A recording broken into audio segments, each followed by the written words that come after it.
Coming up on Daily Iowan TV, some local groups are skeptical about the proposed university budget plans, and one Iowa professor uses new simulations to get to the bottom of everyday decision making. And in sports, one Iowa wrestler is hoping to take his talents to the national stage, and one golfer is looking to make U.S. Open history. Daily Iowa TV starts now.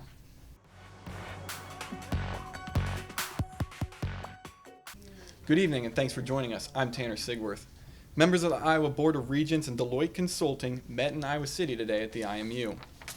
Deloitte is being paid to find better sustainability practices. The panel discussed the details in an open forum, its three-phase plan that could save each public university $30 to $80 million. The U of I Graduate Student Union was on scene to voice their concern over Deloitte's hiring costs and their effectiveness.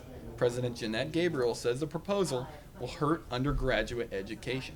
They're talking about increasing classroom sizes. They're talking about making it more difficult to get into a course unless a certain number of people have already signed up for that course. The Regents and Deloitte are moving forward with Phase 2 this month. Now we're going to toss it over to our own Taylor Bartz, who is standing by with the rest of this week's weather. Taylor, what can we expect for this weekend? Well, Tanner, it looks like we will be seeing more of the same. The severe weather that's been hitting the Midwest lately seems to be stretching into tomorrow, where we will have showers and thunderstorms with highs in the 80s, topping off at around 87. Friday doesn't look to give us any rain, however, we will have partly cloudy skies with highs again in the upper 80s. If you're looking to head downtown for the Iowa City Farmers Market on Saturday for our first official day of summer, you might want to head out early. It will be a hot and humid one, with highs reaching 87 and partly cloudy skies. Well, that's all I have for weather. Back to you, Tanner. Crossing the street seems like a simple decision, right? Well, there turns out there could be more to it than just making that first step. Daily Iowan TV's Jordan Mickle found out how one U of I professor is getting answers through simulation. Professor by day, researcher by night. That is Joseph Kearney's job as he leads a team of researchers to test how participants make various decisions. Our goal is to study perception and action in virtual environments. So we want to use virtual environments to study how people perceive and interact with the world around them. They use the simulator to test how participants make decisions and how they time their motions, including riding a bicycle. Here at the Hank Virtual Environment Lab, they found children and adults use spatial perception differently while crossing the street.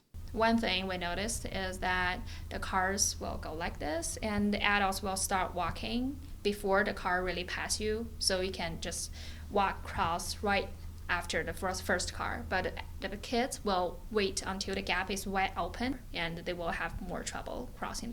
The researchers used several small cameras to project the simulation, and participants wore a helmet and glasses that captured their every move. So I decided to test one of the simulations out myself.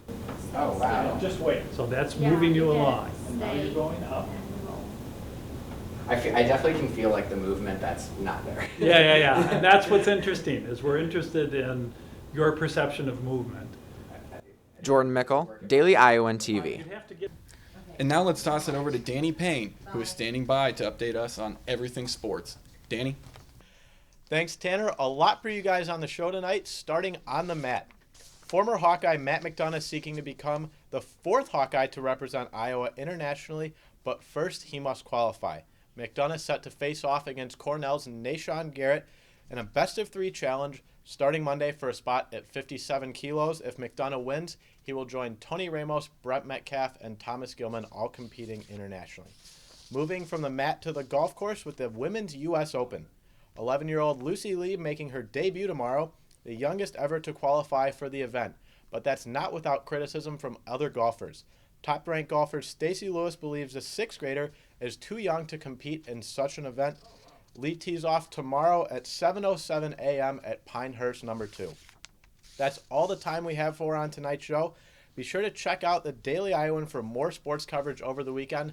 Back to you guys at the desk. Only with Daily Iowan TV can you get a sneak peek at the pages of Daily Iowan's Weekend Edition. Pig problems. We'll have more on the Johnson County's decision regarding a new hog confinement building. And in politics, we'll have a preview of this weekend's Iowa Democratic Convention, along with updates on the changing GOP. Well, that's your most current edition of Daily Iowan TV. Be sure to check us out at the same time on Sunday, and be sure to stay updated with weekend events on dailyiowan.com.